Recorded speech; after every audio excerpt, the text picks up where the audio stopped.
Guns, knives, pretty much anything on the right mixture of bath salts can be weapons, including movies. Let's talk about it. It is I, Will, aka Brolin Guns, here today to talk about the latest film, Weapons, a new horror movie written and directed by Zach Cregger, which is his follow-up to his horror movie debut, Barbarian.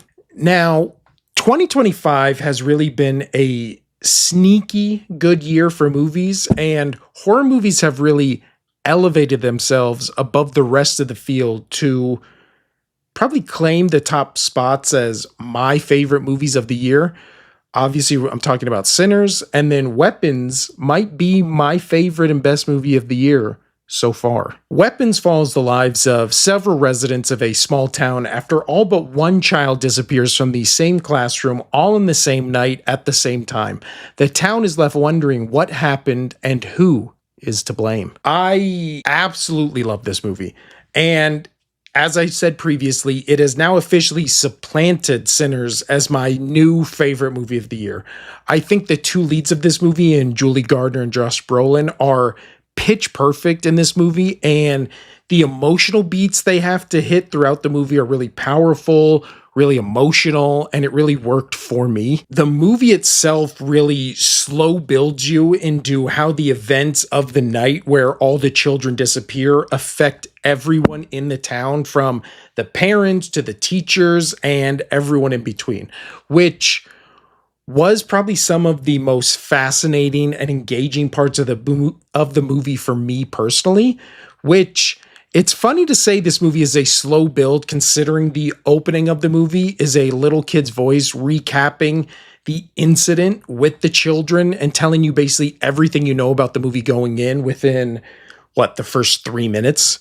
Julie Gardner, Herald of Galactus, plays Justine Gandy, great name, who is the teacher of the classroom that had the incident. So in the eyes of the parents of the missing kids, she is clearly the number one suspect. Why wouldn't she be? Which has led her to definitely develop a drinking problem and basically become an alcoholic, since she is the talk of the town and most likely responsible for her students' disappearances, especially in the eyes of Archer Graff, again, great name, who is played by Josh Brolin, whose entire character is a sad, mad dad who just wants his son back. Sad, mad dad, both my personality and band name. Speaking of as a dad, going into this movie as a parent, I knew it was going to be tough, but dear Lord, the way Brolin plays the heartbroken, mad at the world, grieving father role really connected with me on a level I wasn't expecting. Obviously, I was expecting to connect with it as a parent, but just as a father with the potential of losing your son, he played it again. Pitch perfect. But outside of those two leads, really the third star of the movie was the character of Alex, played by Carrie Christopher, who is the only kid left behind after all of his classmates vanish. A big portion of this movie is on his little shoulders, and he just knocks it out of the park. He really is the emotional heart of the movie, and every time he is on screen, you can't help but to be rooting for him, while also connecting to him for everything the movie puts him through. I absolutely despise the term elevated horror. It's supposed to be this artsy douche term, meaning the movie is, about something, right? Usually politically or culturally relevant, but then it's also a horror movie. Racism is bad, but it's also scary. Sex is good, but what you can contract from it is bad and also scary. Little people are usually good, but space is scary. Elevated horror at this point just means a good movie you liked that is also a horror movie. And this subgenre really only exists because every streaming service or store shelf is flooded with horror movies that a group of people spent $7 on to make, slapped a scary looking cover on it, and released it into the wild to try to trick people into thinking it's an actual movie and not just a quick cash grab. This movie isn't elevated horror because that sounds like a qualifying put down.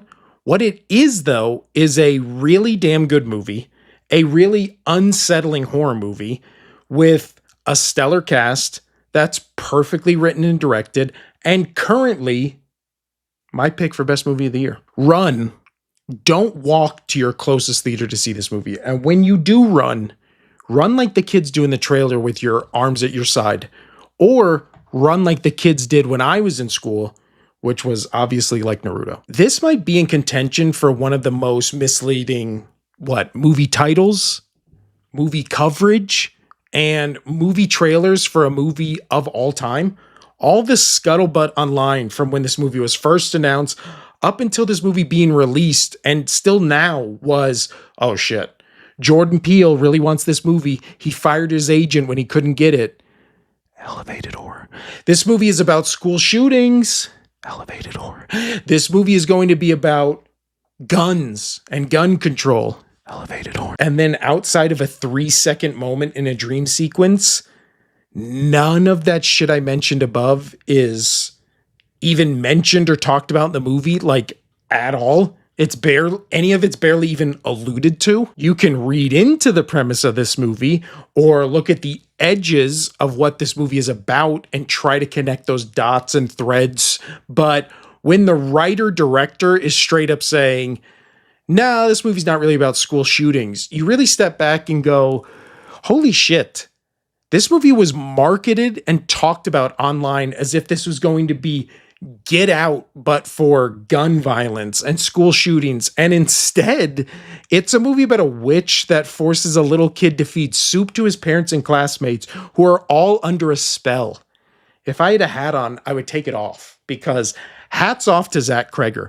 I haven't been this pleasantly surprised going into a movie thinking it's going to be one thing and then it's something completely different in I don't know how long.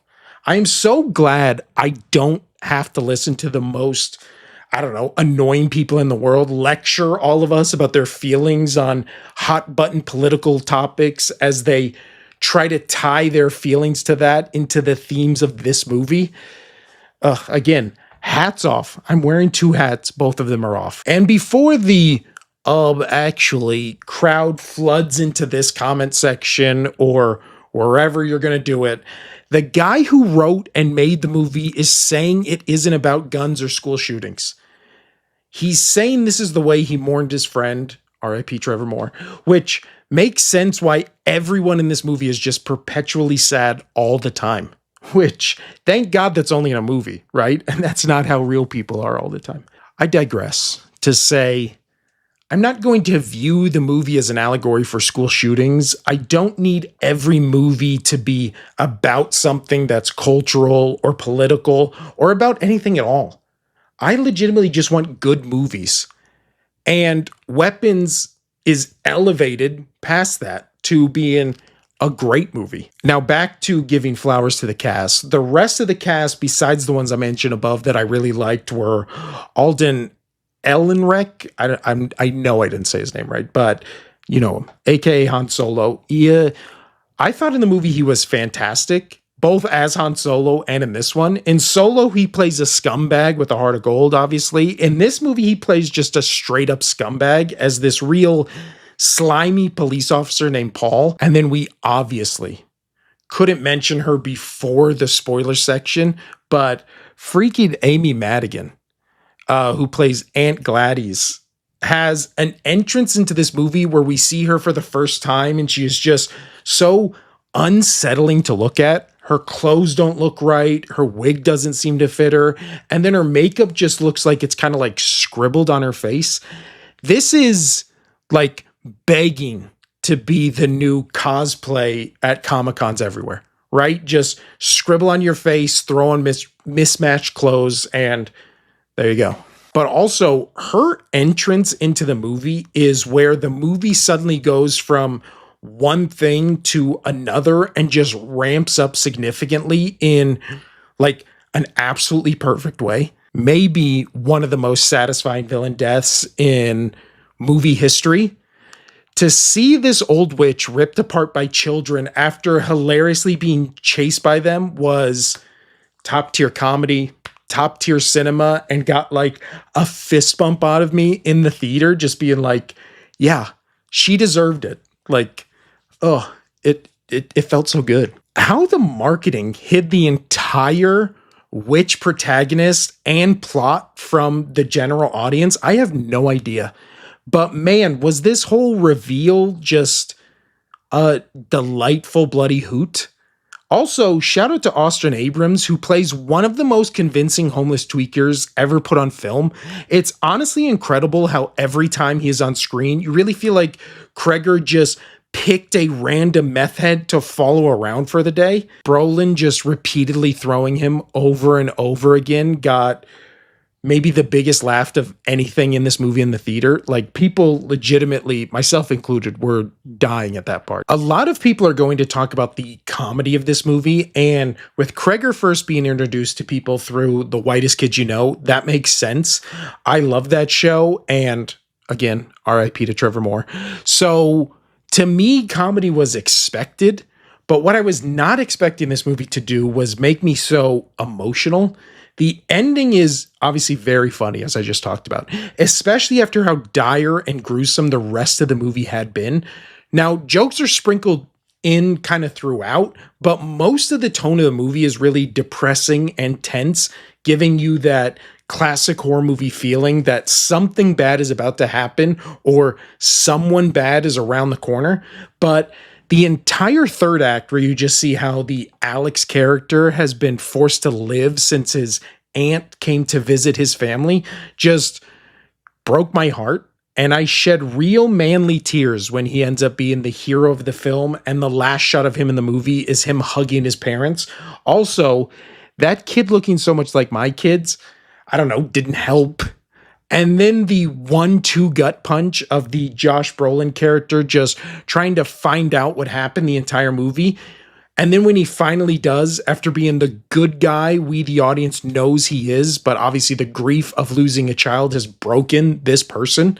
For the last line and shot for that character to be, "I found you," to his son as he is carrying him away from the horror we saw these kids just put through, that's...